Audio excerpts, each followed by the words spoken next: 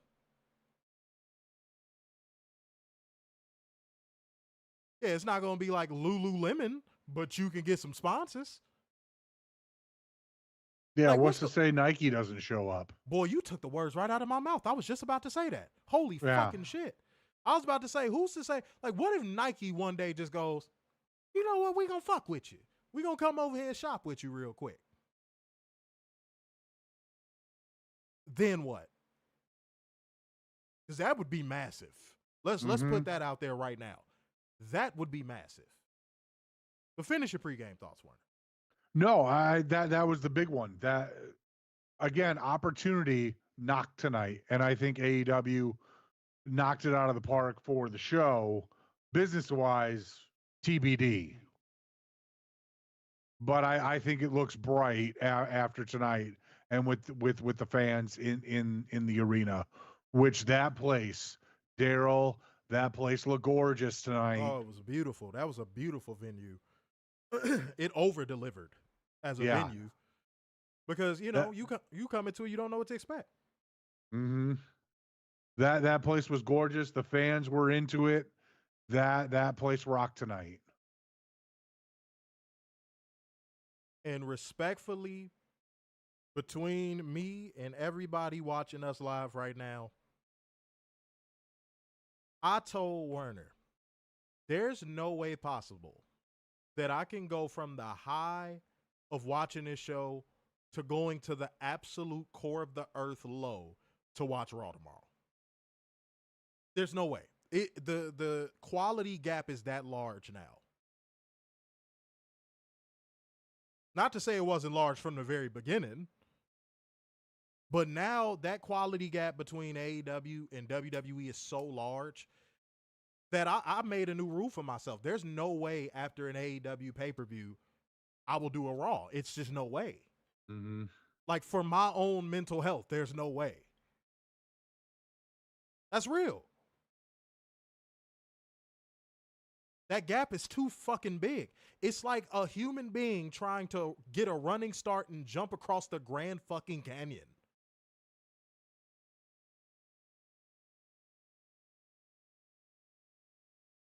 See, but here's the thing.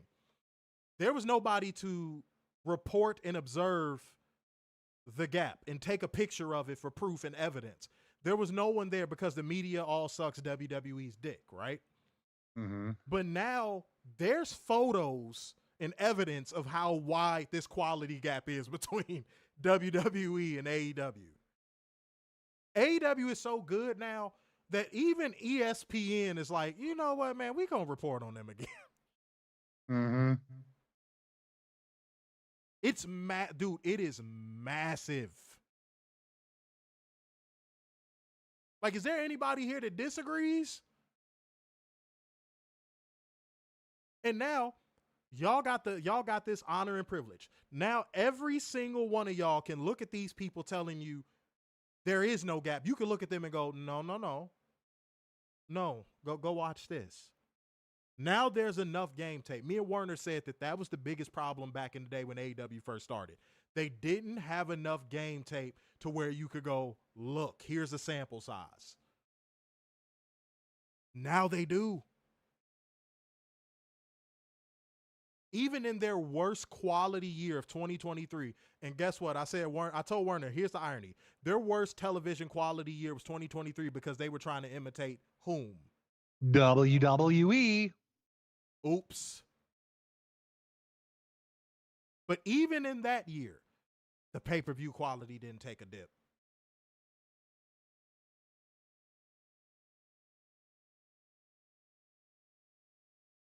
I don't know. If WWE was a character, like any fictional character, WWE would be Dudley Do-Right. They do everything ass backwards. And they fall into dumb luck. AEW right now is, man, these motherfuckers are Goku from goddamn Dragon Ball Z. Just when you think they about to die in battle, they get a power-up. Now, don't get me wrong, AEW loses just like how Goku is lost in battle. But boy, when that motherfucker come back for his get back, that's AEW. Now, I don't know about y'all, but who you taking in a fight? Dudley Do-Right or fucking Goku? Come on, man. Come on. I'm going Goku easily. Man, y'all better act like y'all know around this motherfucker. I'm going to read some comments. That AEW is in a position to where they can't lose. They're hitting on all cylinders. And you know what's beautiful about that? No pad, no pencil. You know what's beautiful about that? All they have to do is stay the course. Mm-hmm. I feel like we've been saying this for the better part of 2 years now. Yep. All they have to do is stay the goddamn course. That's it. They don't got to do shit else. Just keep being them, keep acquiring great talent, keep building and developing great talent, keep putting out great storylines, and you good.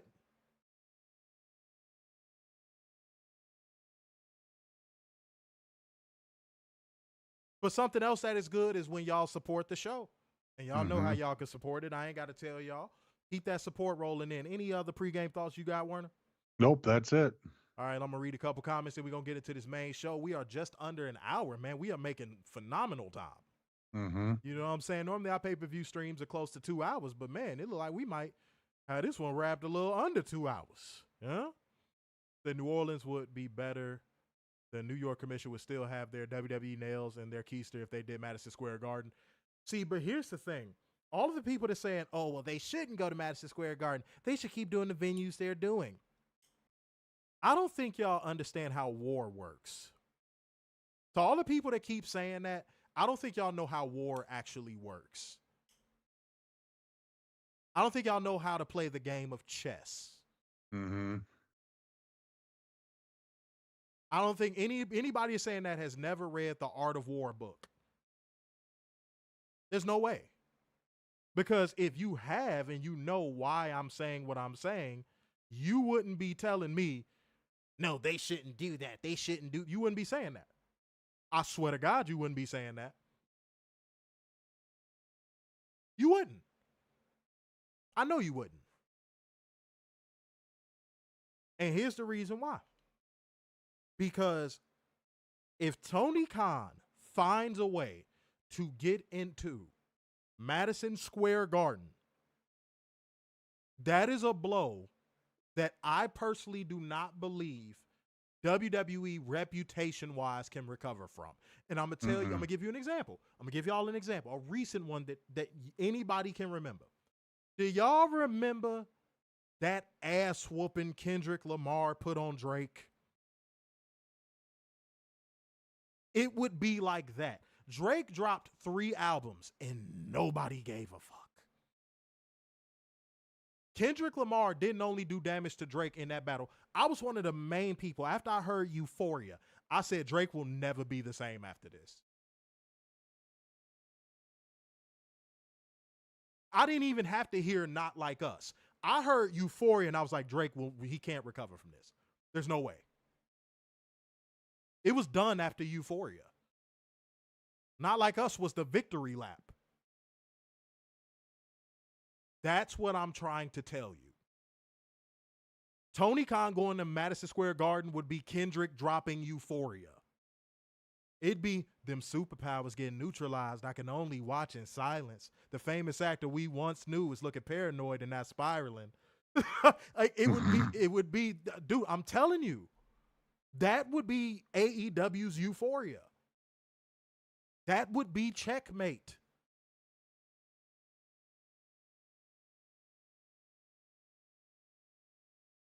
All these people that keep saying, no, you got to let that go. You got to stop saying that shit to me, dude. Motherfuckers who have actually been in real adversity and had like real beef in real life and have had to fight people. And like, you know that one, like, oh man, Warren, I'm about to cook, boy.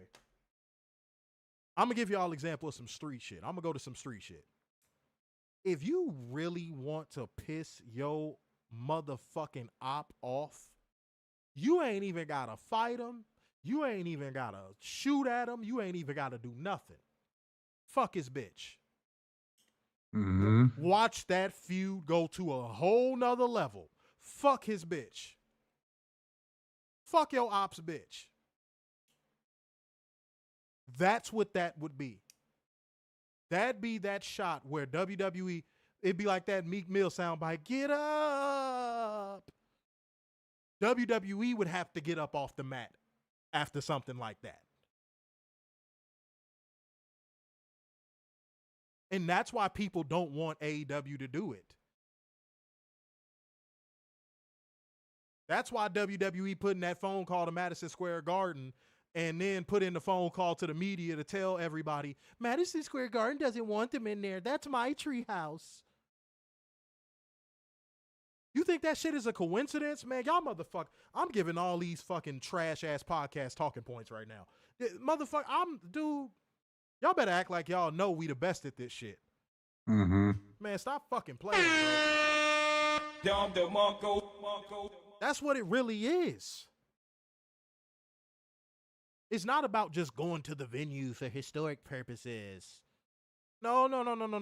Oh, and because it's the Garden. No, it's about what it would represent.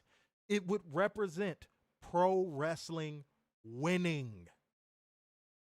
The same way how Kendrick Lamar whooping Drake's ass represented hip hop and MCing winning.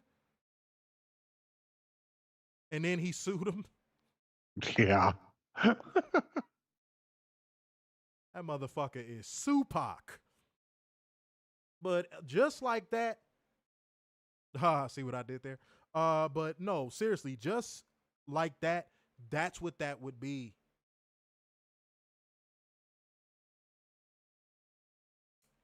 No. And I knew somebody was going to say this shit. Me and Werner knew somebody was going to say this shit. Oh, if they want to get to Madison Square Garden, they got to do this, that, and the third. Mm-hmm. Man, I'm going to say it like I told Werner off camera. What talks and what walks? Money and bullshit. Y'all got to stop acting like y'all don't know how this real world work, man. Y'all got to stop acting like y'all don't know how this fucking real world work, man. Please. Truth seekers, y'all know I love y'all. Y'all know I do. But can we not act like we don't know how the real world work? This ain't kayfabe. Okay? This ain't kayfabe. Once money start flying, all that, well, you got to talk to this person. That shit goes out the window. You bypass the manager when you dropping bread. Go to your favorite restaurant right now and say, hey, I got $30,000 for everybody in here, and see if they don't shut that fucking restaurant down for you. Easily. Can we stop? Can we stop making excuses for why it's WWE's home? Can we stop? Vince has an office there. He'll never let it happen. Right. Like, stop. Because that make me think that y'all want to reinforce that bullshit ass trope. And Lions fan, I thought it was intriguing that Tony said he does not have a venue for All In 2027 yet. Yeah. That when he said that, I was like, uh-oh. I was like, ooh. That was an intriguing soundbite that a lot of people looked over. Mm-hmm. I said, uh-oh. That was interesting. But what y'all thinking, man? Talk to a player in the building. Said everybody has a price. Said then it should have happened already because Tony Khan got more money than WWE. The funny thing about that is to your point, Tony Khan has to pay for the table, and then he has to pay for a person to come to it. Mm-hmm. I just think Tony Khan has not been in the mood to pay somebody to come to the table. I'm sorry, pay for the table and then pay for somebody to come to the table. I think that's where the issue is. I think Tony Khan has just been such a nice guy about it that he's like, whatever. But I think if Tony Khan got aggressive about it and start throwing some money around, dude, it would happen. The announcement would go up within minutes. And then it would be sold out within minutes. Oh, dude, the amount of cope I saw underneath that Meltzer post where he said that, even though it's true, yeah, that shit would sell out in like 6 minutes. No bullshit. Especially with how affordable it is, there's no way. Said it's a good move to stun on Saudi media in a contract year. Yeah. Mm-hmm. And if I'm Tony, again, I buy the table in Madison Square Garden because that's what you got to do. WWE has had a table set up in Madison Square Garden longer than, again, some of y'all parents have been alive. Yep. So first he has to pay for a table. But once he pays for the table, now he got to pay for the people to cater the table. Then after that, it's off to the races. But no, he got to buy the table first. And I just think Tony Khan he ain't interested in that. I just think he's honestly not interested in that. Like, he's like, why should I have to buy a table? Like, it's a venue. Like, why should I have to buy a table? Mm-hmm. You'd feel the same way. Even if you did have Tony Khan's money, you'd feel the same way. You'd be like, man, I got to buy a table here just to get in here? Why can't I just buy the building? So yeah, man, straight up. And WWE's table has been massively unearned. Because there was a long stretch of time where WWE did not run Madison Square Garden, and then they ran that G1 show there. I was there. And then all of a sudden they wanted to use Madison Square Garden again. Y'all remember that? Like, what are we talking about, bro? And it was only for house shows. Once AEW showed up, then they started putting it back on TV. That's what I'm saying. You can't revise history to people who know the truth, dude. You just can't revise history to people who know the truth. Y'all hear me say that shit all the time, man. That principle is worth more than money for real. Yeah, man, that's what I'm saying. So, Adrian, that's my question to you. If you were in Tony Khan's shoes, would you want to go through the hassle of buying the table, buying people to cater the table, and then getting the venue?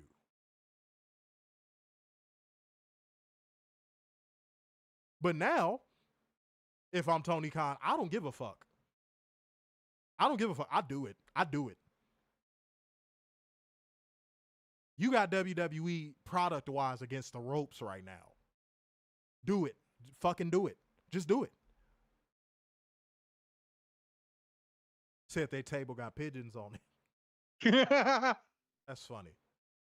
But no, shouts out to everybody supporting us live right now, man. Shouts out to y'all showing the necessary love in the building. Keep that energy going. Keep showing us the love. Again, every stream from here on out will be earned. There will be no stream tomorrow. We will be here Wednesday.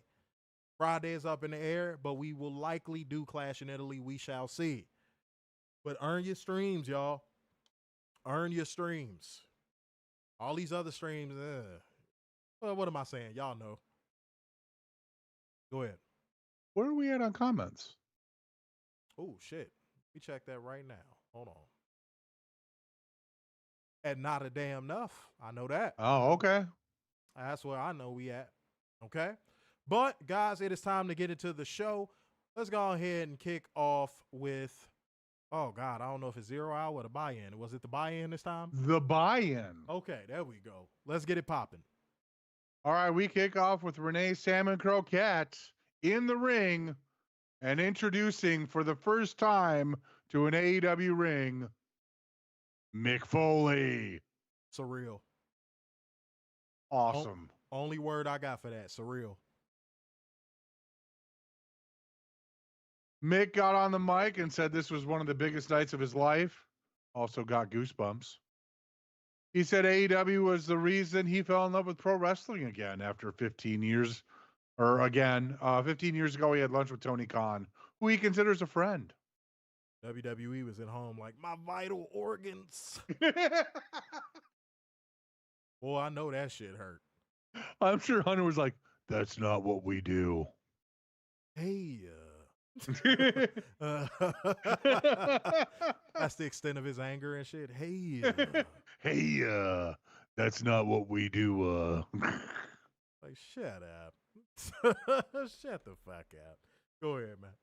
Alrighty, up first, we got the Divine Dominion taking on Zeta Steel and Viva Van with Christopher Daniels in a 5-minute AEW Women's Title Eliminator Challenge.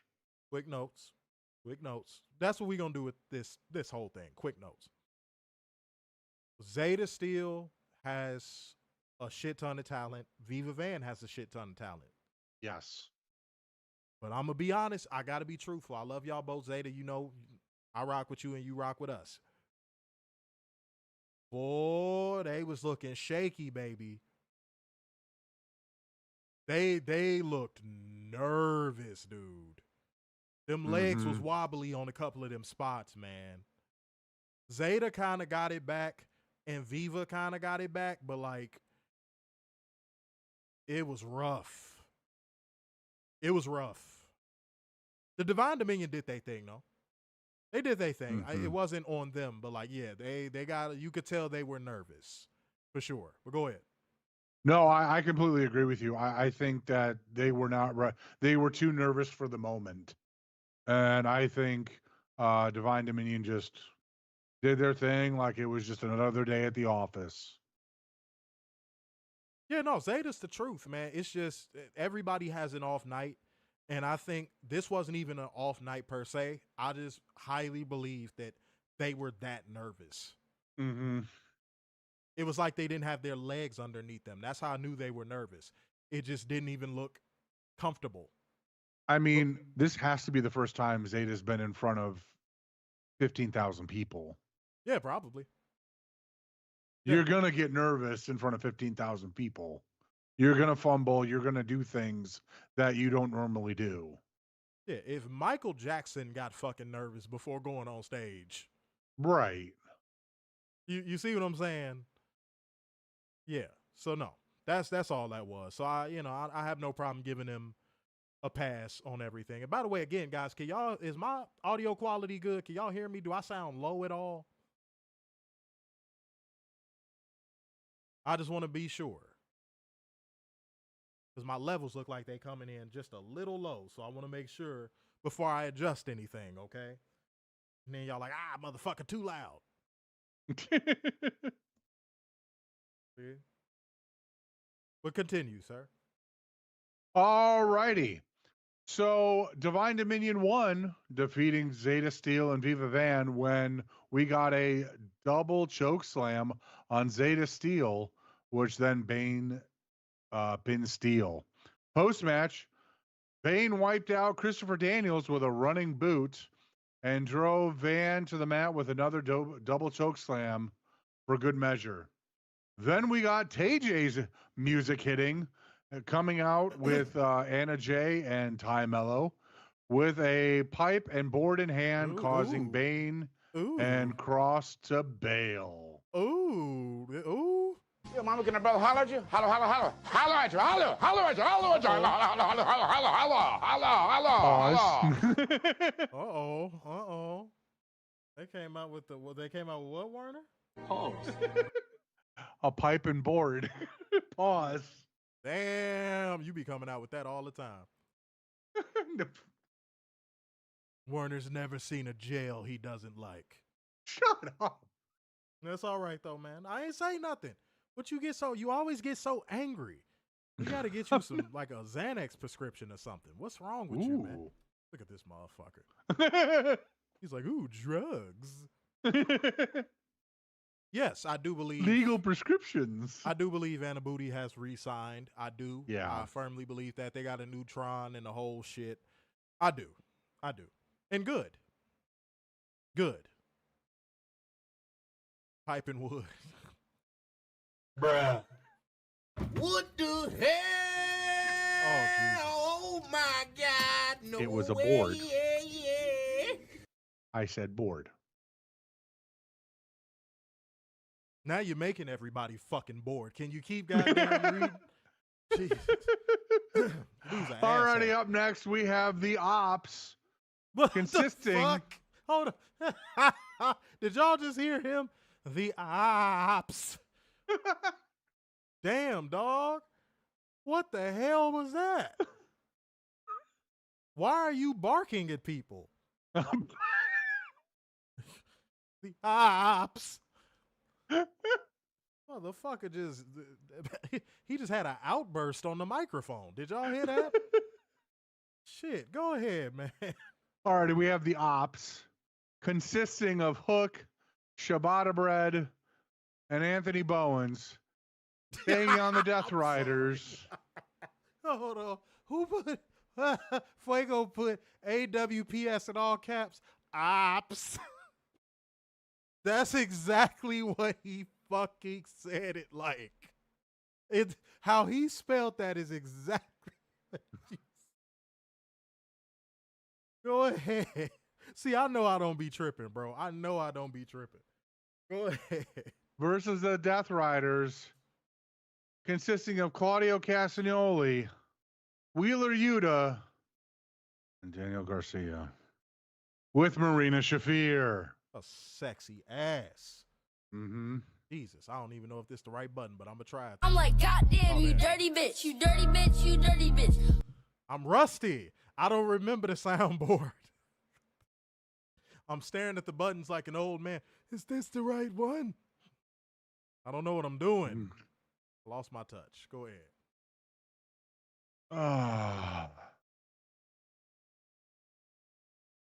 You know, this match was there. No, Warner, we not doing that. You not finna do that. I'm sorry. No, I just, the whole Daniel Garcia thing, it drives me nuts. Let's keep it a bean. Ciabatta Bread has been turning back the clock.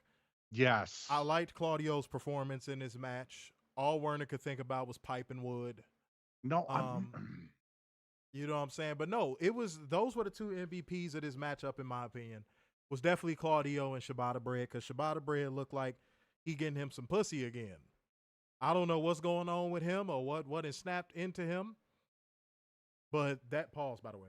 But he was wrestling his ass off in this match. Daniel Garcia, who talks like he has a wad of bubble gum in his mouth, could not bring this match down no matter how hard he tried. Also, Hook. You know you suck when you make Hook look passable. Yeah. How do you get, bro, how do you step into a ring with Hook and still look like the least intimidating person? Take a second. Warner, let that marinate. Let that marinate. No, you're right. let that just sit on your chest like a fucking African elephant. How the fuck do you get in the ring with Hook and still look like the least intimidating person there? Tony, that investment will never get a return. Hook too, don't get me wrong, Hook too. Yeah. But Daniel Garcia is, Jesus Christ. The man is like a fucking $3 billion overdraft fee at this point. I mean, Lord. And let him go to WWE. They would love him over there. Oh, yeah. Big. He'd be just as big as Danhausen or Ethan Page or Ricky Starks. Dude, the more awful, the better over there. Yeah. You see what I'm saying? Let him go. You hear me? Said I need triple nose off of Daniel Garcia. Somebody. Fuck. Vince Russo. Help. Somebody. Just get him away from AEW. WWE, offer Orange Cassidy a contract too while you at it. Yeah. Please get them the fuck out of that promotion, bro. But we don't criticize AEW. No, never. Never do that. We don't do that. Anyways, the Death Riders defeated the Ops when Claudio took Bowen's head off with a charging uppercut for the victory. Hey, homie, between me and you, I was half expecting you to say boner, and I'm glad you didn't. Didn't say boner. I said you didn't, motherfucker. Okay. Look at him. Guilty white man complex. You see that? I don't have a guilty white man complex. Do you see that right there? I didn't do anything. I was just looking for my ops. Adrian said, I'm shocked you and Warner said nothing about Anna's shirt sex. Hey, let me tell you why. Because she can get it. Yes, she can. Well, why talk about it if she can get it, motherfucker? I'm all about action. Why talk about sex when she can get the sex? See? That's why y'all don't be getting no pussy. You talk the bitch to sleep. Mm-hmm. You know? The girl be like, I like him, but he be talking about Jurassic Park, and y'all get a girl in the bedroom and start y'all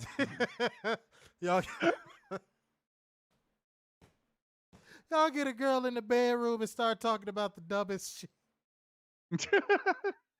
Hey, you know I was playing Final Fantasy the other day. Oh, Jesus. You be like, what? That bitch pussy turned into the Sahara Desert, sitting there listening to your ass. This girl on the bed with some booty shorts on and a crop top, and you like, hey, you know, I just bought this new Iron Man action figure. Well, what? What? What are you talking about? What? Did you see the new Spider-Man trailer? It really is cool. Like, bro, I like the part where he's swinging through the city.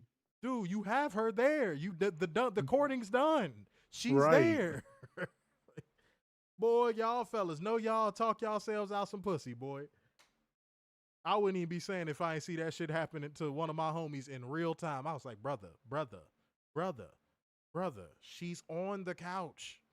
She's on the couch. What are you doing?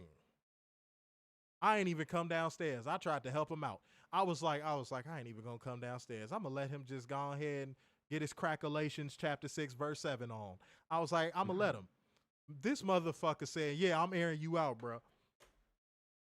This motherfucker said to the girl, you could hear her. You know a girl want it when she rubbing up against you while y'all watching a movie and she start making these noises. When she start going, When she start doing all that huffing and puffing. And she start motherfucking waiting to exhale. Right? This motherfucker gonna say, I got some potato salad in the refrigerator. I could go get it. I said, God damn it. I said, did this motherfucker say, I got some potato salad in the refrigerator. I can go get it. I can warm up some pizza for you if you'd like. I said, oh my fucking God. At that point, I just came downstairs. I ain't even care about fucking up his game. I was like, you know what, bro? And then I felt bad because she looked up at me. She was like, oh my God, hi. I was like, you don't see me. Bitch, this is an illusion. Whoosh. You don't even see me. I was hungry. I couldn't wait no more after hearing him drop that potato salad line on you. I couldn't. I said, brother, you don't hear her? Man, but let's keep going, man. Y'all got me started, man. Are y'all having fun, man? Go ahead, Werner. Alrighty, we return to Renee Salmon Croquette and Mick Foley on stage as they talk about the significance of the Owen Hart tournament kicking off tonight. They switch to the tag team matches. Foley goes way back with Cope and Cage, but remember predicting big things from FTR when he first saw them. Foley can't pick a winner, but he did say one team will say I quit. After that, we go. Oh, Warren, sorry. are you the team that's gonna say I quit? Are you that team? Werner says I quit all the time. I have not said I quit. Yes, you do. You just said it. What are you talking about? Shut up. God damn it! You just said it. Go. Up next, we have our main event of the buy-in 0 hour, whatever it's called. Boom and Doom, QT Marshall, and Big Boom AJ with Harley Cameron, Big Justice, and the Rizzler. And the conglomeration consisting of Orange Cassidy, Roderick Strong, Orange and Cassidy. Oh my God. Orange Cassidy. and Mark Briscoe. Warner, for fuck's sake, dude. I don't even like the fucker, but Orange Cassidy. When you got to pay bills, are those your responsibilities? Fucking Tommy Pickles over here. I don't. What am I supposed to do? Who the fuck is Orange Cassidy? God damn it. All that layoff and you couldn't come back. And then you got mad when you heard the line. She sung it. She said he stumbles over the words some of the time. He rolled his eyes. Y'all should have saw him. He was like, oh, Orange damn Cassidy. Go, man. Versus Shane Taylor Promotions, consisting of Shane Taylor, Lee Moriarty, Carly Bravo, Sean Dean, and Anthony Agogo. You mean to tell me Shane Taylor is in Shane Taylor Promotions? No, I'm laughing because you said it. I said consisting of Shane Taylor. Why wouldn't Shane Taylor be in Shane Taylor Promotions, Warner? You didn't have to say it Shane could be Taylor. a different Shane Taylor. I don't know. Warner, you didn't have to say Shane Taylor.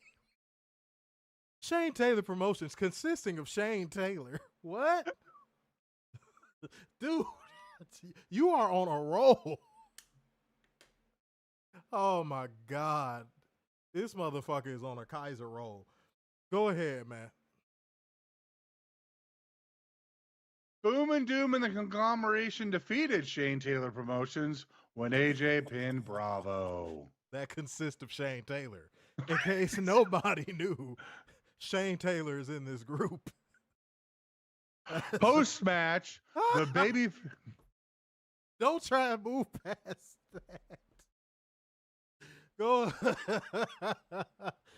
Sometimes you gotta let shit marinate so you can move past it, bro. You be trying to speed past it. Hell no, motherfucker. If you looked outside your window right now and saw a dragon flying past your window, you wouldn't be like, I wonder what I'm eating for dinner tonight. Motherfucker, what? Orange Cassidy and Shane Taylor of Shane Taylor Promotions. Go ahead. Go. Now you could go. Post-match, the babyfaces all celebrated. AJ is bleeding on his neck as STP surrounds the apron until Eddie Kingston music hits and he sprints out there with Ortiz and Mace Warner. As STP bails, the pop Kingston and crew got was incredibly loud. As we are told how STP had been feuding with Kingston, Ortiz, and Warner in ROH. Garbage. All right. No notes, by the way. No notes. Yeah. No notes. No notes. I'm just going to say rinse and repeat from the last pay-per-view. That's exactly what it was. They even did the same spots on the outside. I told Werner the only thing that was missing was Wayne fucking Brady. And y'all know what this piece of monkey shit fucking said? Do y'all know what this piece of monkey shit fucking said? He could be in the Vita Coco costume. This motherfucker has the IQ of Patrick fucking Star. I said, dude, why would you put that out there? And then Eddie Burger Kingston fucking showed up. I said, why I did you didn't stop predict talking? Eddie Burger Kingston. Shut up. Shut up. Every time you make a prediction, everything goes to shit. I mean, Lord. That's why Orange Cassidy is a fucking thing. Fuck this guy, man. What if Wayne Brady's in the Vita Coco costume? Jesus Christ, man. All right, bro. You gonna die and come back as a leotard. That's what's gonna happen to you. I'm sick of this shit. Go ahead. Just came back, and I'm already sick of this motherfucker shit.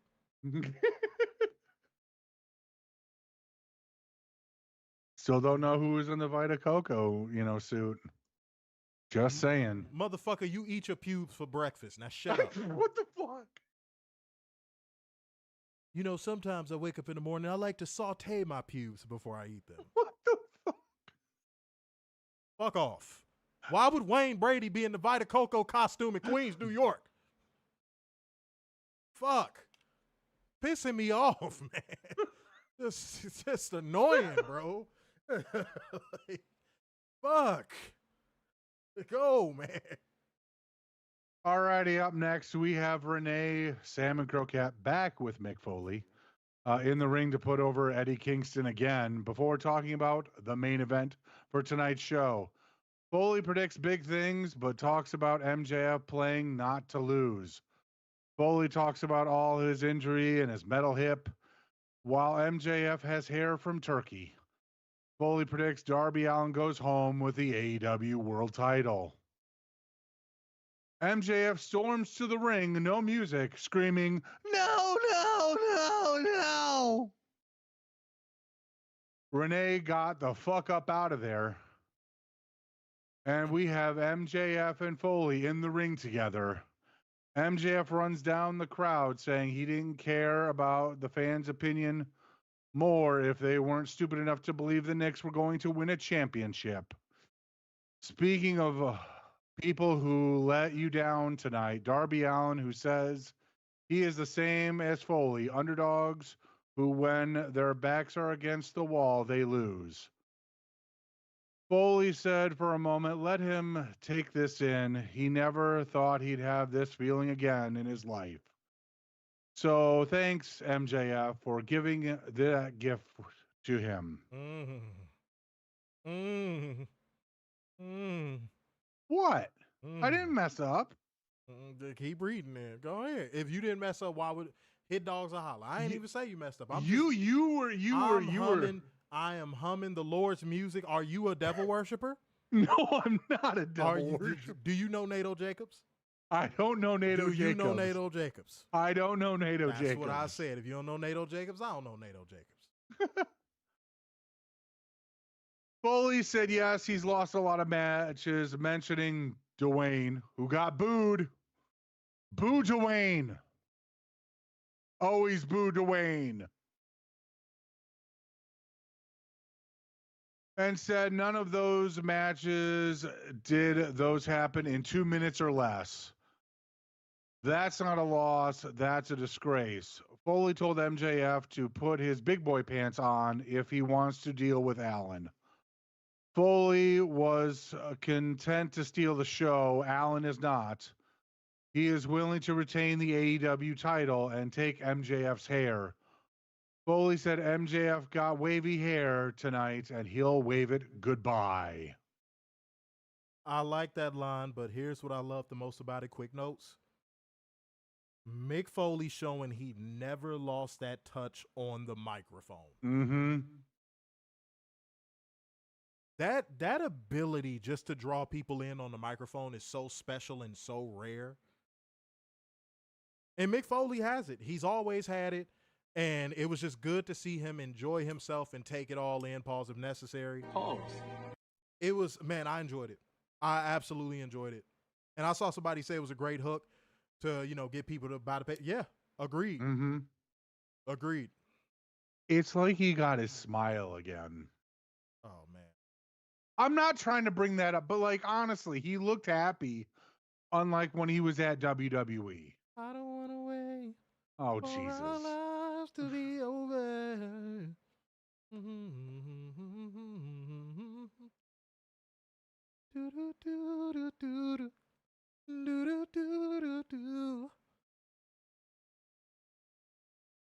Those are your Werner. Those are your fellow Alabaster kin. Rest in peace, James Vanderbeek. Fuck off, man. Always so fucking miserable. Why do you hate everything? I don't hate everything. Boo this man. MJF kicked Foley low as Darby Allin sprinted, and that he ran so fast. And he ran so far away. Go ahead. MJF hightailed it out of there. Foley screamed into the mic for MJF not to run away. He didn't know until a month ago that he inspired Allen's career and brought up Allen facing Moxley at Six Flags in New Jersey years ago, saying that this kid can do anything.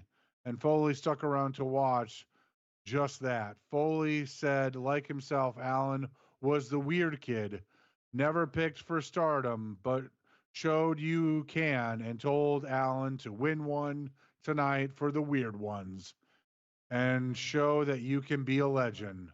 If Foley can quote an old friend of his, bang, bang, Darby Allin, bang, bang.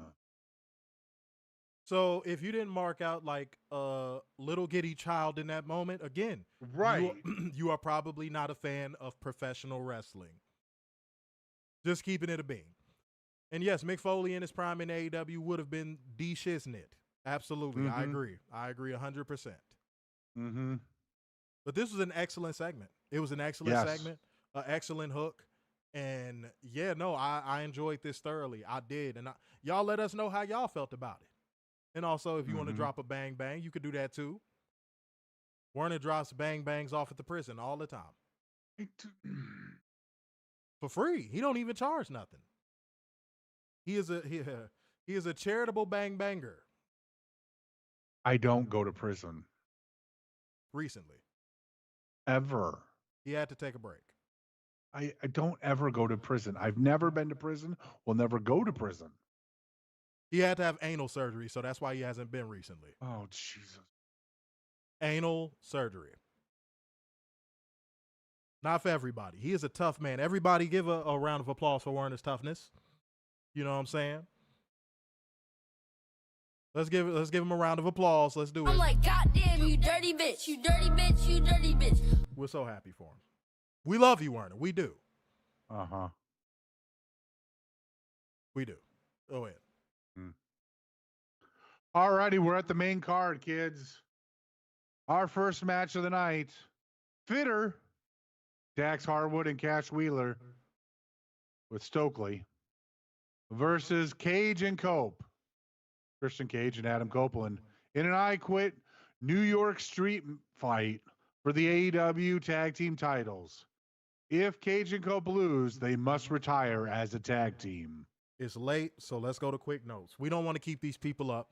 It's late. It's fucking Monday. Cheat code, for starters. Uh-huh.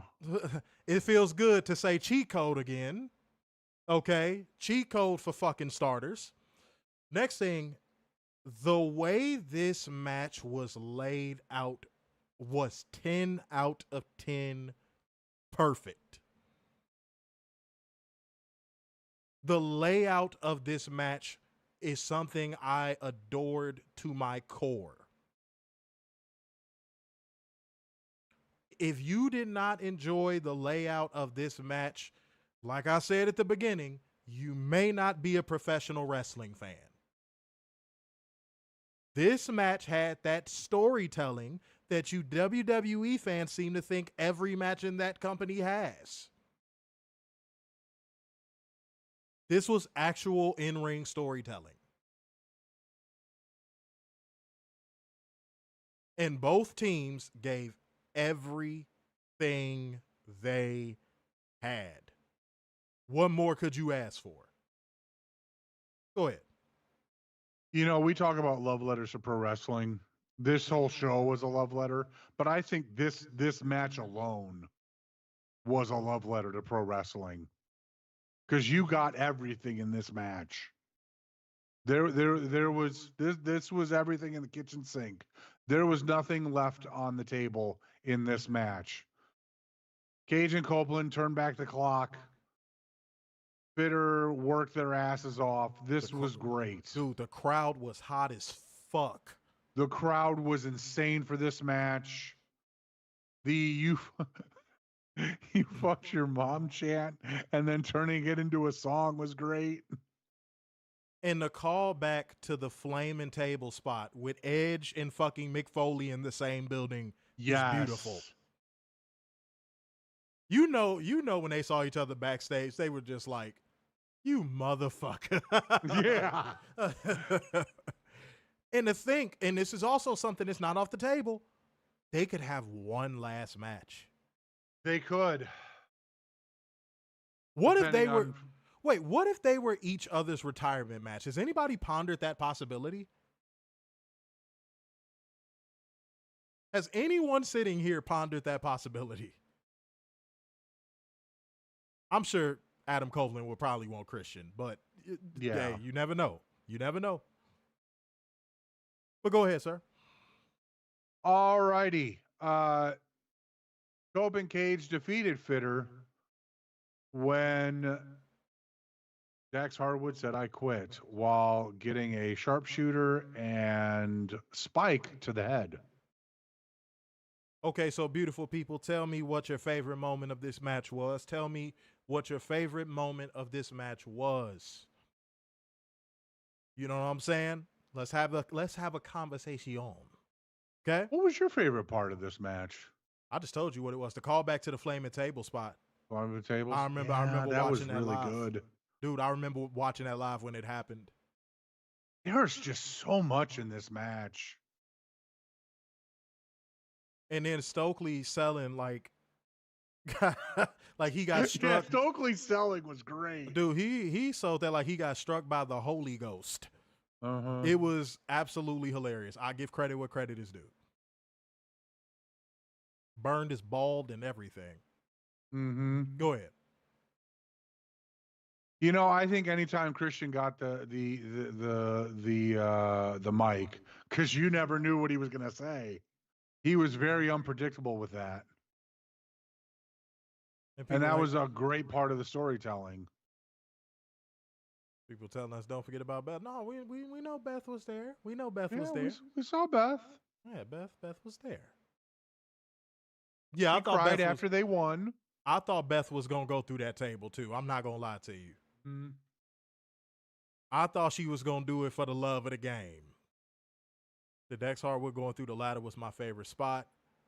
The call back to Spike, flaming table spot. The Beth being there, said Beth coming out to that pop was great. Yeah, I definitely want to see Beth at least have a feud in AEW. I agree. I definitely want to see her have one feud. She don't have to stay there for a long period of time, but yeah, a feud with somebody. Like Megan Bain. Ooh. Just to put her over. You know what I'm saying? They have a feud where, you know, it's a couple matches and then she puts her over. I was thinking Marina.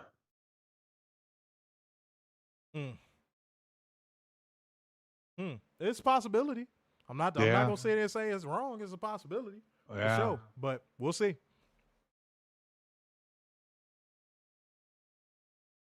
All righty. Up next, we have Kazuchika Okada taking on Konosuke Takeshita for the AEW International title. Let me get my quick notes. Cheat code. Yeah, all these matches are cheat codes. Cheat code. But my favorite part of this match was the both of them could have went out there, not phoned it in, because I don't think I've ever seen him phone it in. I've seen Okada phone it in. I've never seen Takeshita phone it in. But they could have went out there and had a bang average match. This could have easily been okay. Werner had said something after this match ended that I felt the exact same way. It over-delivered. Yes. Like whatever expectation you had in your head of this match, it went above said expectation. This was a vintage Okada New Japan performance. This was Takeshita giving everything he had. They earned their "This is awesome" chant. Mm-hmm. They didn't get it just because they both fell down in a fucking ring at the same time. 6 minutes into the fucking match. I just feel like they went out there and gave 130. When truth be told, they didn't have to. A lot of people would have been happy with 75. But they said, hell no, we've been building this story for a long fucking time. We've been trying to get to this moment. We're going to do this the right way. And you have to applaud that. You have to. But again, if you're a fan of professional wrestling, if you're not, you're probably going, this was too long. Why are they doing so many moves? But go ahead, Warner. You know, I hate to harp on this. I really do. But this was a love letter to Japanese wrestling. And I say that from the beginning of Takeshita's entrance with that video about a photo to him doing the Rainmaker to everything on the side on the apron, Don Callis getting involved and saying, I don't want one of my guys in the hospital for months on end. This was phenomenal. Dude, this was a flawless match. Even down to how the false finishes were done. Yes. It was just so Wrestle Kingdom main event-ish. It hit on all cylinders, dude. I gotta believe the Japanese people are gonna be kicking themselves when they see this match and wonder why the hell New Japan couldn't pull having this match off in their promotion. That's a good question. Questions that need answers. So, Werner, when are you going to travel over to Japan and go straight up to the person in charge? To Tanahashi? And you want me to go? And tell him to his face, hey, man. That's because I picture Werner saying that. Hey, man. Hey, man.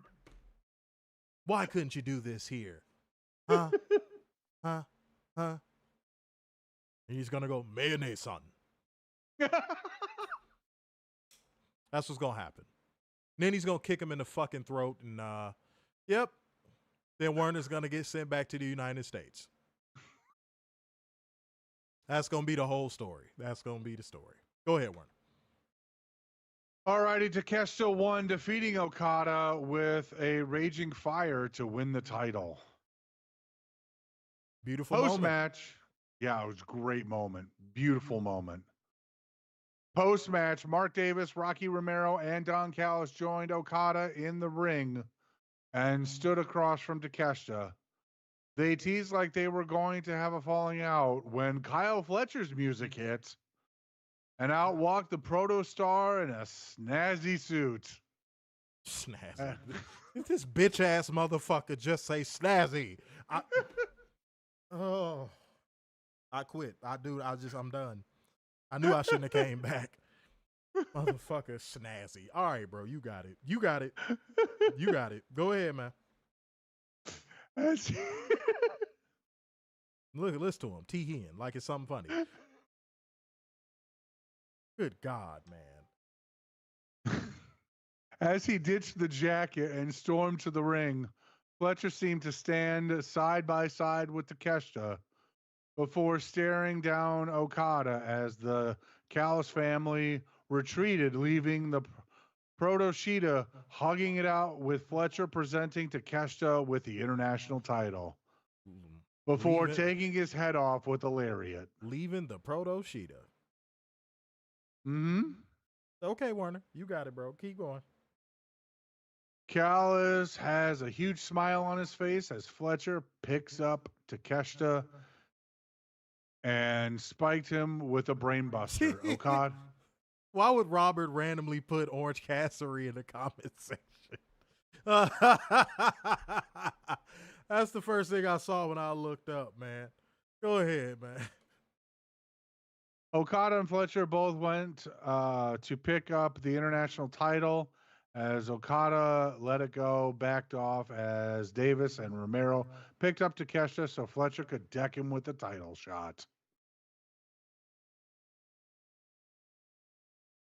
This was very well done. Yes. Some people might say it was predictable, but that's easy to say after you've already seen it. Does that make sense? Like, like after the fact, it's easy to be like, yeah, I saw it coming. You know what I'm saying? But it was executed well enough to where you were like, it could happen, but it also couldn't. And that's something that me and Werner have talked about and said is missing in professional wrestling so much these days. Because everything is in front of your fucking face. Here's how the magic trick is done on WWE Unreal.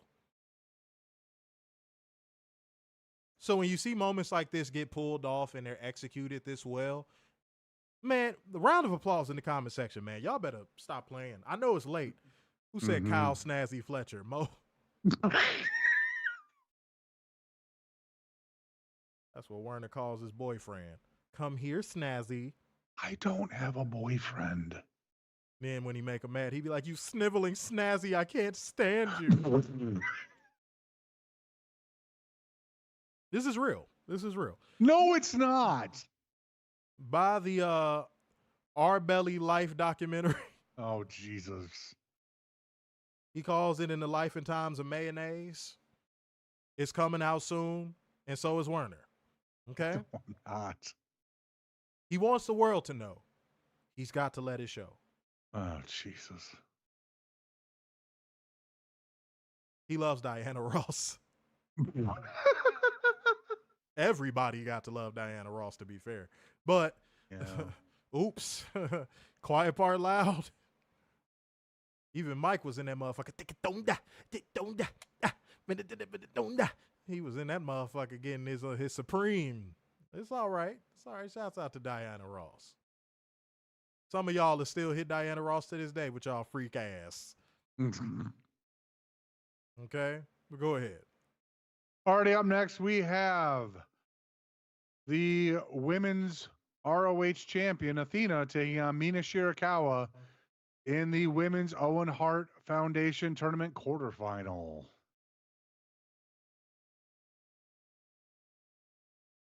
Athena won with the O-face over Mina Shirakawa to advance. Every Athena match I see is so physical. Every single Athena match I see is like dummy physical. For no reason. For no reason other than she feels like it. You got to respect it. I think she really just loves that Japan style. And I love that Mina gave it back. Yes. It wasn't like Mina, you saw Mina halfway through the match like, oh. No, Mina was just like, okay, this is what we doing? Cool, let's do it. So I feel like this was Mina's best performance. Yeah, it might have been. Nothing, this is a mini Chico, by the way. Nothing, I mean, god damn, I'll save that for the end of the show. Let's keep going. It's something I want to say, but I'm going to save it.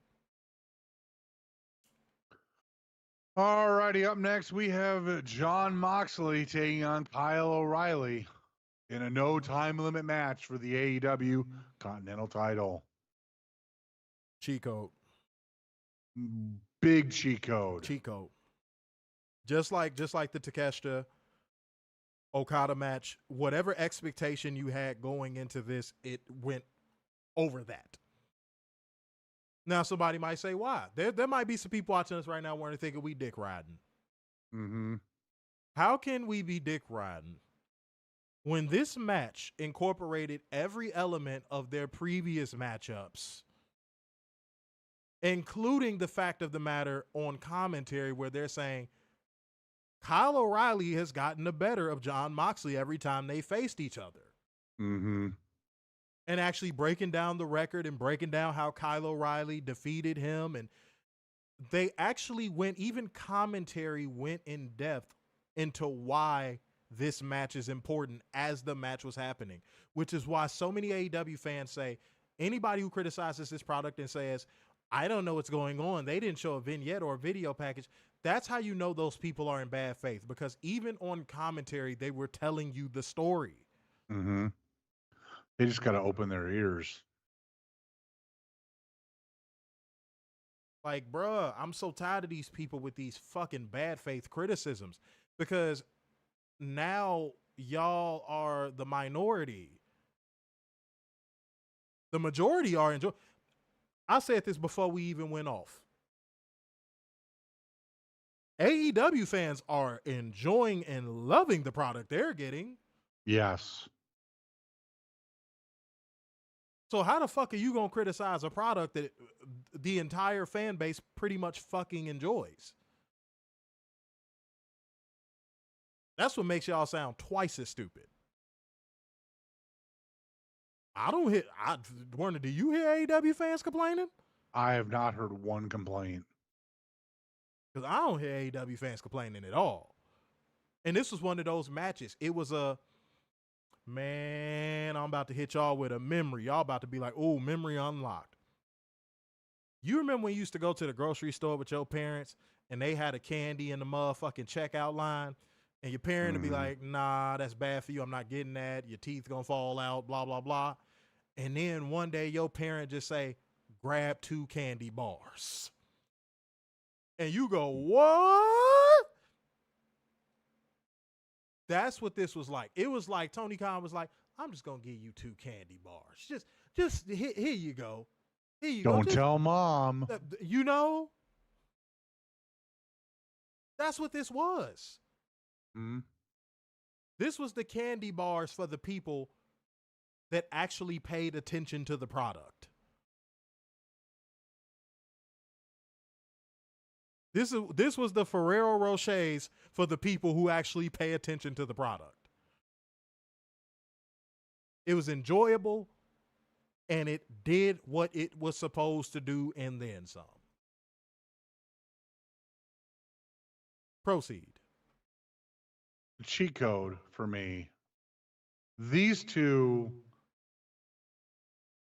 should forever be linked and should always be in a feud at least once a year. Or every 2 years, whatever it is, because these two work really well together, and they always leave you wanting more in these matches. I just this was a great match, and the psychology with these two is just off the charts.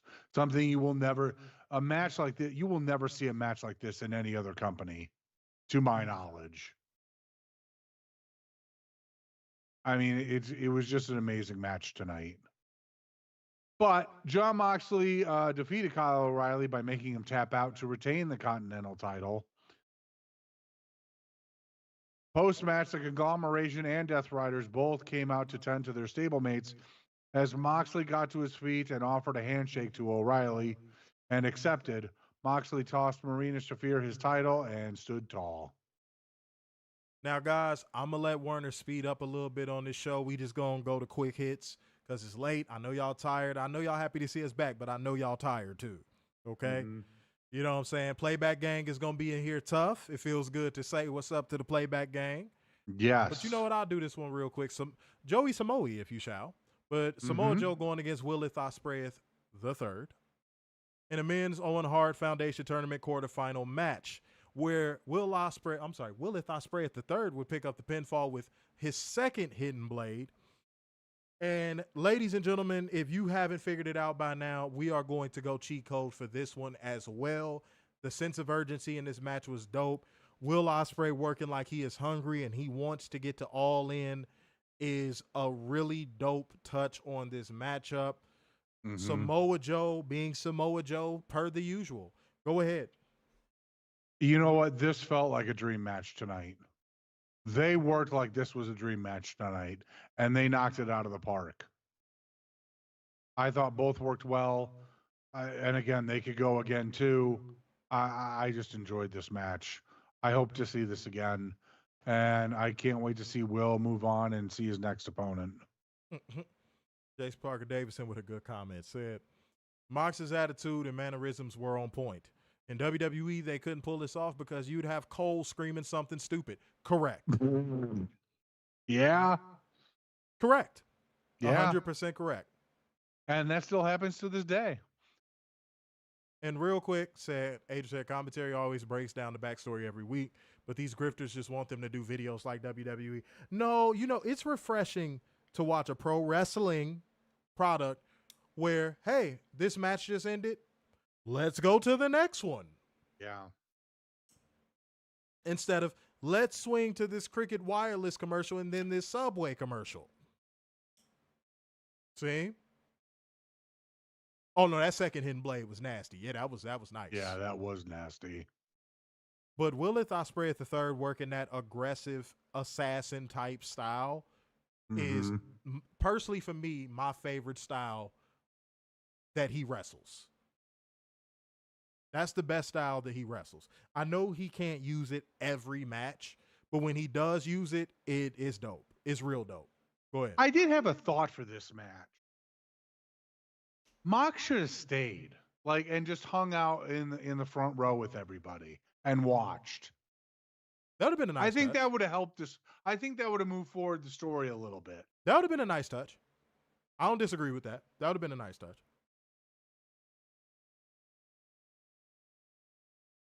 And there goes that unnecessary dramatic pause. Alrighty, up next we have Swerve Strickland with Prince Nana taking on the ROH World Champion Bandito in a men's Owen Hart Foundation quarterfinal tournament. Cheat code, by the way. These two, wow. You know what? I'm just gonna say that. Go watch this match. Swerve Strickland coming out with the beaded jacket on was fire. Yes. But what impressed me about this, honest to God, Chico, by the way, I don't know if I said it. What impressed me about this match more so than anything, the risk they were willing to take in that ring. I mean, dude, they took some nasty fucking bumps in this match. And again, they earned their chance. They earned holy shit. They earned this is awesome. They earned those. Man, that fucking, I can't remember if it was a Hurricane Rana to the floor, but when Swerve's head hit that fucking, oh my God. And then in the ring, that fucking Poison Rana where Swerve's fucking forehead smacked off the fucking canvas. Yeah. Dude, it was some nasty bumps in this match, dude. I would be shocked if both of them are cleared on Wednesday. I mean, God damn. And they didn't have to do this. No, they didn't. I keep saying it. A lot of people in that audience would have been happy with a 75% version of this match. They would have. But the fact that everybody in AEW feels as if it is their responsibility to go out there and give everything tells you the culture within the promotion right now. And Swerve is a top guy. He's a made man. He really don't got to go out there and do that shit. Right. So respect, man. Fucking respect, dude. I mean, seriously. Go ahead. Swerve defeated Bandito with a house call and a vertebreaker to advance in the Owen Hart tournament. Bro, that vertebreaker was nasty. Jesus. That vertebreaker was nasty. You don't even got to question if he got all of that motherfucker. Yeah. That vertebrae, did anybody else see that damn vertebreaker? That shit was disgusting. It was a few bumps in this match. It takes a lot for me to do this with wrestling. There were a few bumps in this match where I legitimately was like, ooh, it takes a lot for me to do that. So respect to these two guys, man. I've always known Bandito was the fucking man. I've been singing Bandito's praises since like 2015. Yeah. Like, if I'm being honest, Swerve's the fucking man, obviously. Yes, he is. But yeah, bro, Bandito's one of those people that I've been singing his praises since the first time I saw him. Because he's one of those people where you go, what can't he do? Mm-hmm. He can literally do everything in the ring. The only problem has been availability. That's it. That's it. Which he's been doing really well at as of recently. He need a larger sample size. Yeah, I know. We got, what, 2 more years at least? Mm-hmm. Yeah, if you could see him be healthy for a year and a half, put the world title on him. Mm-hmm. All righty. Up next, we have Tekla versus Hikaru Shida versus Jamie Hayter versus Chris Statlander for the AEW Women's title. Women's title. I'm like, goddamn, you dirty bitch, you dirty bitch, you dirty bitch. But Felipe Cornell Technique said Bandito is a badass. Yes, he is. He absolutely is. Every match was try and top this. Does anybody have a problem with that? No. I'm not saying you do, Mo, but I'm asking. Is there anyone here that when you watch your pro wrestling product, you're disappointed when the wrestlers go out there and try and top each other? Bueller. But let's keep going. Tekla won when she curb stomped Chris Statlander. All right.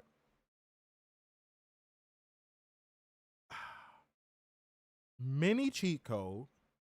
And if anybody's wondering what the hesitation is, I know there's some people. What's the hesitation? Tekla is just so miles above everybody in that division right now that it almost feels like nobody has any business being in that ring with her if their name isn't Mercedes Moné.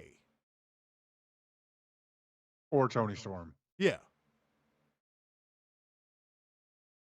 Like, Tony is about to run into an issue. Tony Khan, that is about to run into an issue. Because these other ladies, they're talented, they're good, but like, Tekla is just operating on a different level right now. Mm-hmm. It looked like none of those ladies could keep up with her in that ring. I can't believe I'm saying that. And normally when this happens, Tony, shuffle the deck. Yeah. Shuffle the fucking deck. See who can sink and see who can swim. Mm-hmm. Your next timeless Tony Storm might be waiting in the wings. Try a new crop of women.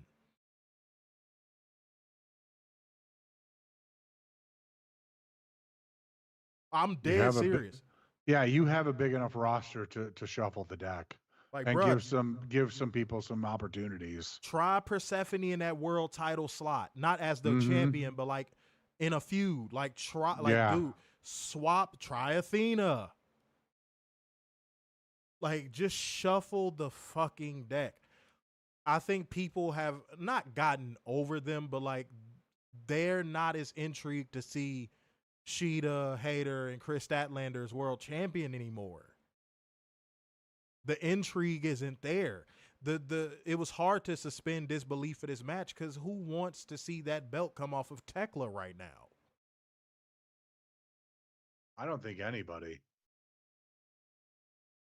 Yeah, man, it's time to shuffle the deck, bro. I would not be surprised if she is the second woman to run it for a year.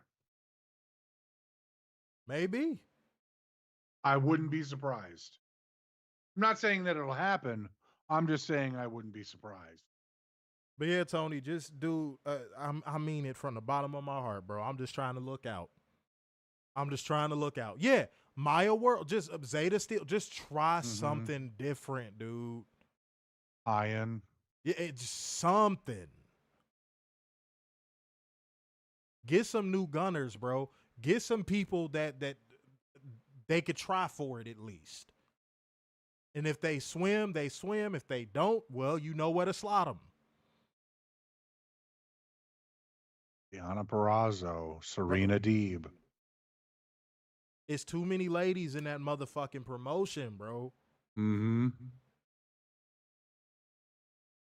And that's a small nitpick. That's a very small nitpick because until Mercedes and Toni Storm come back, this is going to be a problem. Mm-hmm. So, yeah, shuffle the deck, man. Megan Bain, yeah. Yeah. Just try it, Tony. Just try it, dude. It wouldn't kill you. No, it won't. Because we've seen, it's been there, done that with everybody else in this match. We've seen Jamie Hayter. We've seen Sheeta. We've seen Chris Statlander. We know what they offer as champion. Straight up. Go ahead. Alrighty, up next, we have Jericho, the Hurt Syndicate, consisting of Bobby Lashley and Shelton Benjamin, and the Elite, consisting of Kenneth Omega III, the Young Bucks, Nick and Matt Jackson, and Jungle Jack Perry, versus The Demand, Richard O'Shea, Toa Leona, and Bishop Khan, the AEW National Champion Mark Davis, Andrade El Idolo. Andrade. On fucking Drady. The Dogs, David Finlay and Clark Connors, in a Stadium Stampede match. I'm booing you, motherfucker. I'm sorry. I had to hit the boo button. Who the fuck is Andrade?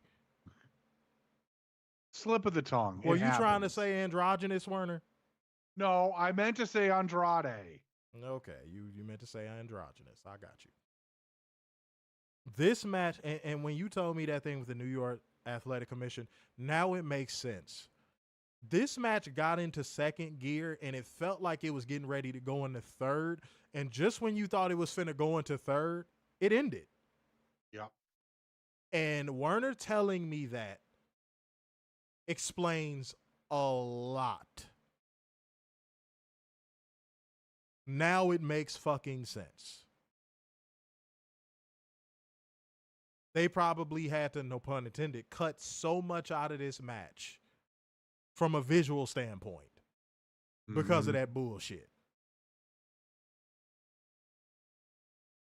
That's probably why it didn't go an hour. Now, small nitpick, just personal nitpick. I would have liked to seen this match go more places. Yes. But here's where the nitpick kind of gets canceled out. The spots that they did go to in this match, like, you know, Jack Perry driving the Jurassic Express into the, like that type of stuff, you know, Leo Rush reuniting with fucking Bobby Lashley in the most unconventional way imaginable. Yes. That worked. But I absolutely, positively want to say this was my highlight of the match.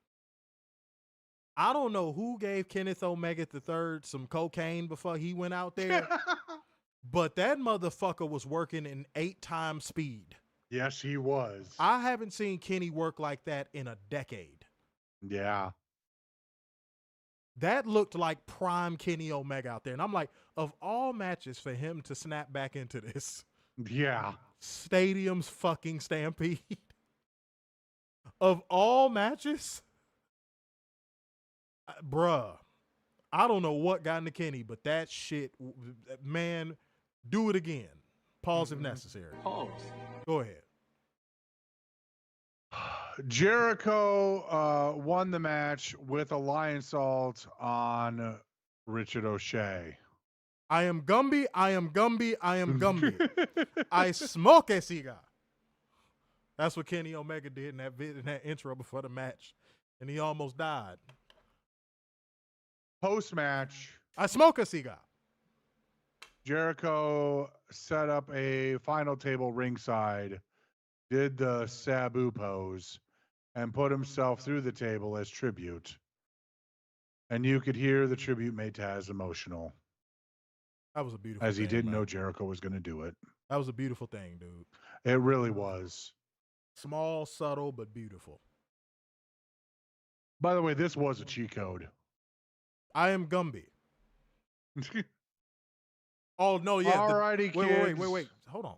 The giant tennis racket. That was great. Oh, that was hilarious. That was great, bro. Jericho. And then the food fight, dude. Jericho almost got scoped by that tennis ball machine. Oh yes. When he was going down towards Ricochet, that machine shot out one last ball. Pause. That shit missed Jericho's face by inches. Pause. I was like, oh shit.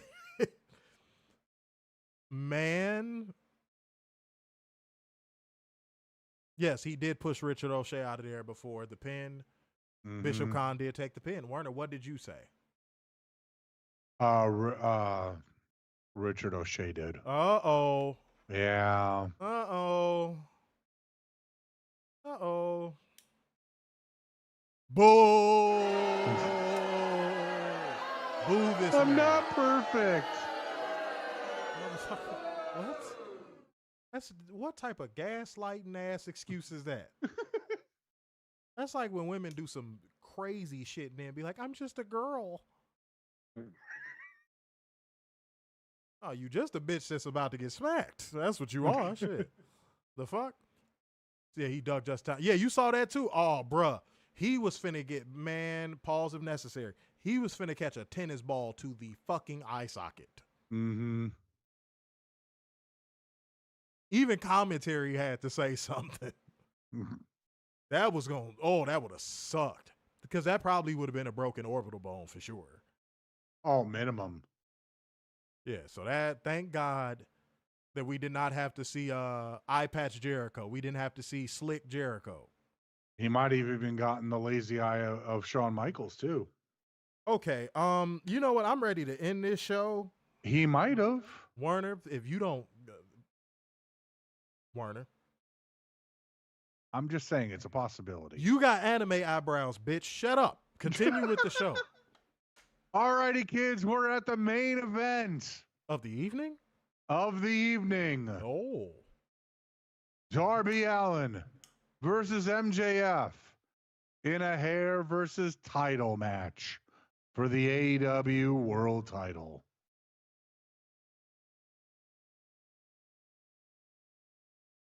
Obviously, MJF won. Try not to sound too excited, dude. I wanted him to go bald. I really did. Man, all right, bro. God damn, man. What are you reading the fucking Quran? What's Yes. you okay? Damn. Shit. Man, this motherfucker acting like he had a goddamn silent auction. What the hell is going on? All right, bruh. Fucking dude, first of all, the spots out the gate. When Darby Allin dived out that ring and MJF hit him, and then Darby Allin proceeded to fold like a fucking lawn chair against the announce desk. Holy damn bastard crap. The package pile driver on the side of the steel steps. Holy bastard crap. My God. Darby Allin refused to stay down in this fucking matchup. Anything you could think of, it happened. A fucking ace crusher. You got a little bit of everything. The face lock. He refused to takedown. die. The face lock takedown being a part of the story of this match was absolute greatness. Because that was a big thing during the Pillars feud. It just, dude, they fucking get it, man. AEW is firing on all cylinders. The fucking coffin drop from the top of the damn scaffolding and him doing the bang bang was nice. Mm-hmm. Then he got his head gashed open at some point. It was, man. Avalanche tombstone pile driver into the side headlock takeover, and that was a wrap skino. And Darby Allin became your new I'm sorry, not Darby Allin, I pulled to you. MJF became your new AEW Men's World Champion. Wow. Yeah. Darby proved he just doesn't want to die, and he showed that in this match, and MJF threw everything at him. Wow. That's what I got. Wow. Mm-hmm. Absolute fucking wow. I'm going to do Cheat code. Cheat code for sure. Post-match angle, Darby Allin was strapped onto the stretcher. Pause if necessary. Then Kevin Knight makes a save and runs MJF off and hits the UFO splash on Darby on the stretcher. Max is happy about it, obviously.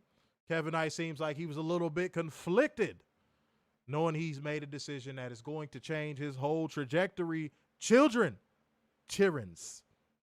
Medics help Darby out and the show is over. Mm-hmm. Let's get straight into it. Y'all not going to believe this, but I'm going to say it. 10.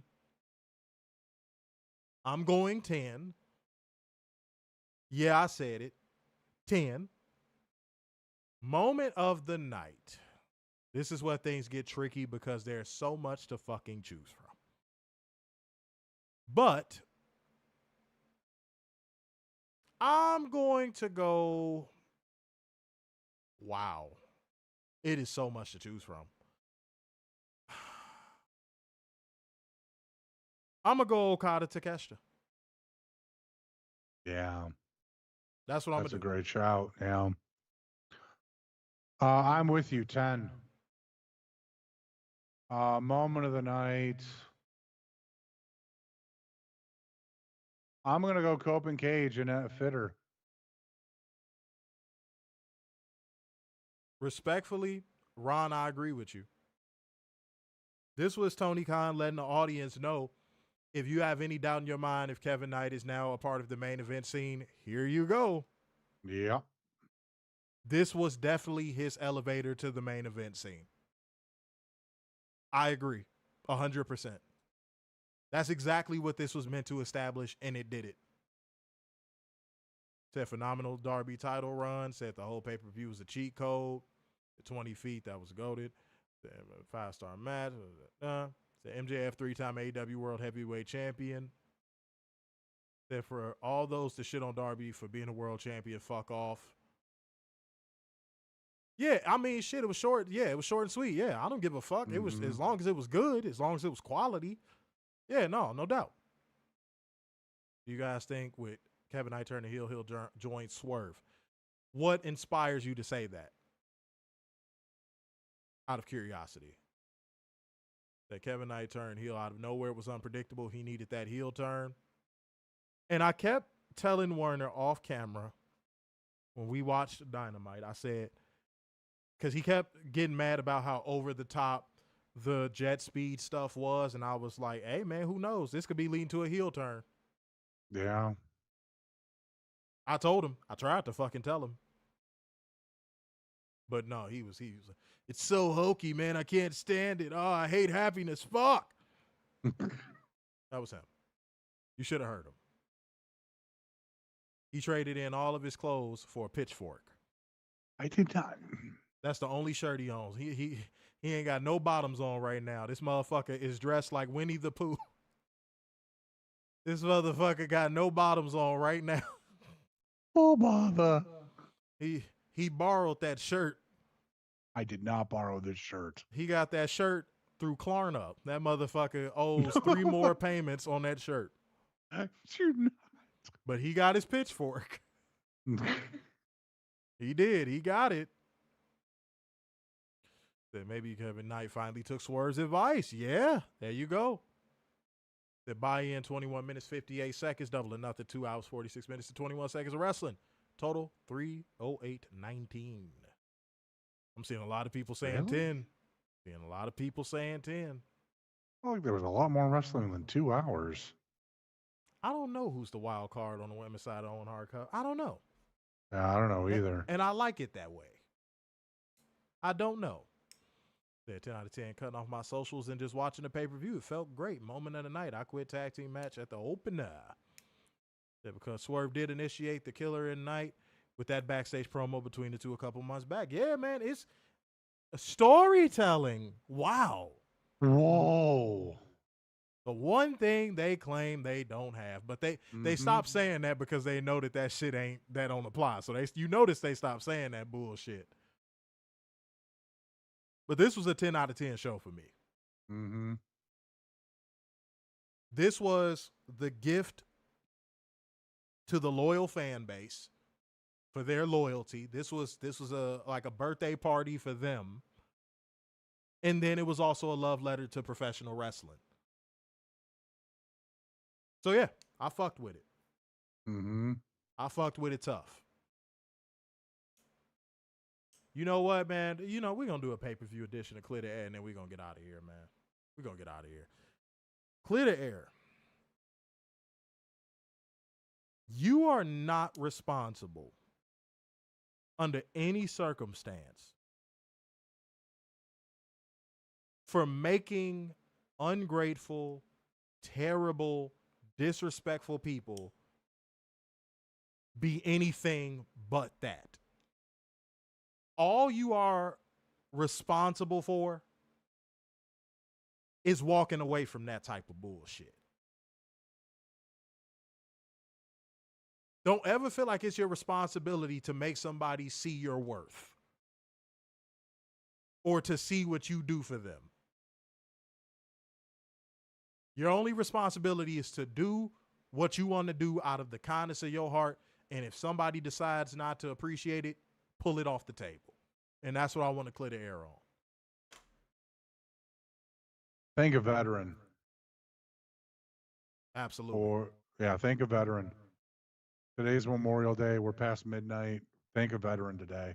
You see a veteran, thank him. I come from a whole family of them, so absolutely. Absolutely. Say Covalent TV is the best wrestling review show. Thank you. That is appreciated. I know, though. Nah, thank you. Thank you. All right, man. Shit. Damn. We put that one in the books, didn't we? Mm-hmm. But it is time to get out of here, and it's going to feel good to say this again, man. So, therefore, going once, going twice, and so to the man with the braids in his hat. So, sign off yet again. It's the epitome of black excellence, the king of dimes, the just your boy, Mr. Stark, saying. The beacon of hope worldwide, the Messiah, some cute sixes, and the internal pessimist, Big Dub. Peace out, y'all. See you Wednesday.